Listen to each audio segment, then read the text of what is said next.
మరిన్ని రాష్ట్ర వ్యాప్త వార్తలు సంక్షిప్తంగా వేగంగా చూద్దాం.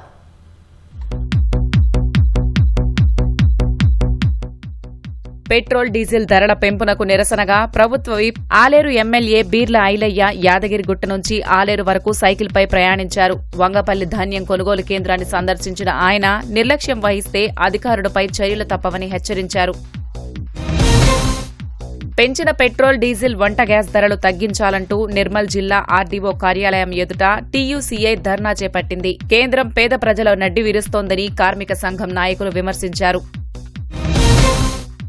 నీట్ పేపర్ లీకేజీలు, ఎస్ఐఆర్ ఇంధన ధరల పెంపుపై ఈ నెల 29, 30న దేశవ్యాప్త నిరసనలు చేపట్టనున్నట్లు సిపిఐ ఎంఎల్ నేతలు ప్రకటించారు. ఖమ్మంలో జరిగిన జాతీయ పాలిట్ బ్యూరో సమావేశంలో ప్రజా వ్యతిరేక శక్తులపై పెద్ద ఎత్తున ఉద్యమిస్తానని స్పష్టం చేశారు. యాదాద్రి థర్మల్ పవర్ ప్లాంట్ 3వ యూనిట్లో అగ్ని ప్రమాదాన్ని మిర్యాలగూడ ఎమ్మెల్యే సందర్శించారు. భవిష్యత్తులో ఇలాంటివి జరగకుండా చూడాలని సూచించారు. వైద్యారోగ్య ఉద్యోగుల వేతనాల పెంపు సహా ఇతర సమస్యలు పరిష్కరించకపోతే రాష్ట్ర వ్యాప్తంగా సమ్మెకు వెళ్తామని ఐఎన్టీయూసీ జాతీయ అధ్యక్షులు సంజీవరెడ్డి హెచ్చరించారు. ఇప్పటికైనా ప్రభుత్వం స్పందించాలని డిమాండ్ చేశారు. 80 మంది రౌడీ షీటర్లకు కౌన్సిలింగ్ నిర్వహించిన నర్సంపేట పోలీసులు నేరాలకు దూరంగా ఉండాలని సూచించారు. నేరాలకు పాల్పడకుండా 7 ఏళ్లు పూర్తి చేసుకుంటే రౌడీ షీట్ తొలగిస్తామని సూచించారు. Hyderabad Santosh Nagar DMRL X road వద్ద జరిగిన రోడ్డు ప్రమాదంలో రియాసత్ నగర్ కు చెందిన మహ్మద్ అల్తాఫ్ అనే వ్యక్తి మరణించాడు. అతివేగం వల్లే ప్రమాదం జరిగిందని పోలీసులు భావిస్తున్నారు.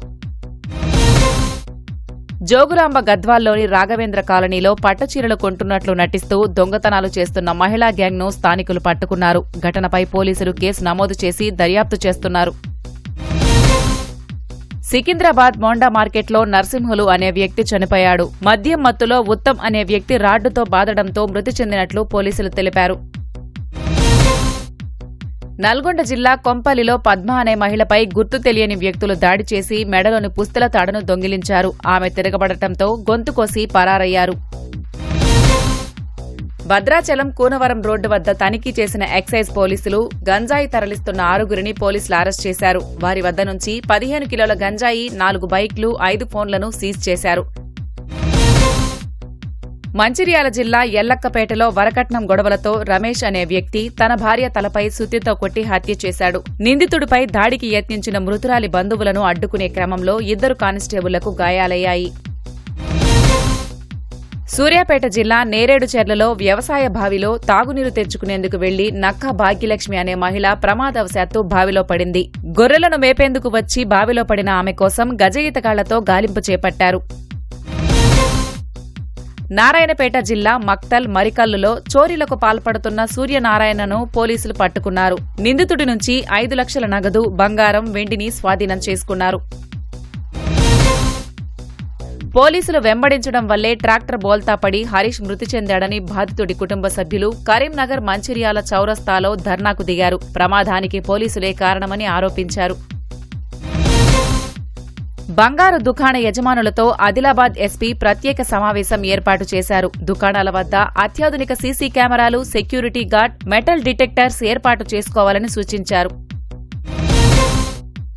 నిబంధనల్ని ఉల్లంఘిస్తూ రాంగ్ సైడ్ డ్రైవింగ్ చేస్తున్న వాహనదారులపై పోలీసులు ప్రత్యేక డ్రైవ్ చేపట్టారు. హైదరాబాద్ బేగంపేటలో ట్రాఫిక్ నిబంధనలను ఉల్లంఘించిన 333 మందిపై కేసు నమోదు చేశారు.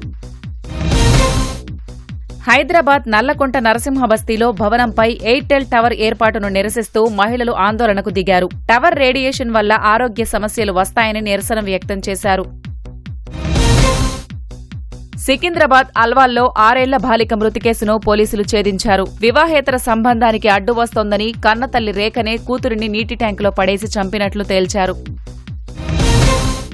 హైదరాబాద్ చాదర్ఘట్ చిన్న బ్రిడ్జి సమీపంలో మూసీ కాలువలో మహిళ ప్రమాదవశాత్తు పడిపోయింది. స్థానికుల సాయంతో ఆమెను సురక్షితంగా బయటకు తీశారు. తన పేరు బాలమణి అని బాలాజీనగర్లో ఉంటానని తెలిపింది.